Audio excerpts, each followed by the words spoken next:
Let's take a look at this verse 14 a little more closely. It's not translated literally because the King James translators didn't think you could handle it. Here's what it actually says. So marred from the form of man was his aspect, that his appearance was not that of a son of man. Apparently, he was so badly brutalized that you couldn't even recognize he was human. That's what that says. But if there's descriptions in the Old Testament of the crucifixion, is it possible that there's a description in the Old Testament that isn't recorded in the New Testament? Take a look at Isaiah chapter 50, verse 6. I gave my back to the smiters, and my cheeks to them that plucked off the hair. I hid not my face from shame and spitting. If you assume that that is ascribed to Christ the crucifixion, that would seem to indicate that those Roman soldiers, among other things, ripped off his beard. Now, if that's the case, suddenly these other things look a little more clear. Is that why Mary in the garden didn't recognize him?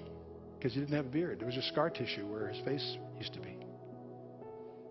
Is that why that afternoon on their way to Emmaus, they could go 7 miles without realizing that this scarred person was their Lord? Is that what's disturbing them in the upper room at that appearance? Is that what John is sort of hinting at? None of us dared ask him, who are you? Because we knew it was the Lord.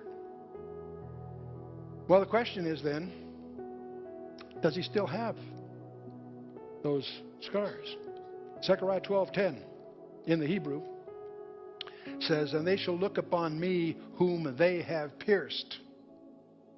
But it's interesting that in the Hebrew there is 2 letters, an aleph and a tau. And they shall look upon me, the Alpha and the Omega, whom they've pierced. But there's also Revelation 5:6 as we take a preview into heaven. John says, I beheld, and lo, in the midst of the throne and the 4 living creatures, in the midst of the elders stood the Lamb as it had been slain. Apparently, the scripture would imply that the scars that Jesus bore at the cross, he bears in heaven. Because the marks of his humiliation are the marks of his glory.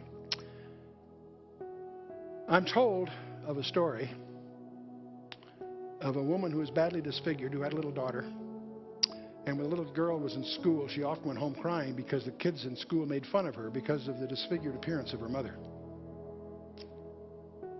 Then one day when she got older, the mother explained to the little girl that when she was a baby there was a fire. She was able to save the baby in the fire, but at the expense of sustaining these very terrible burns.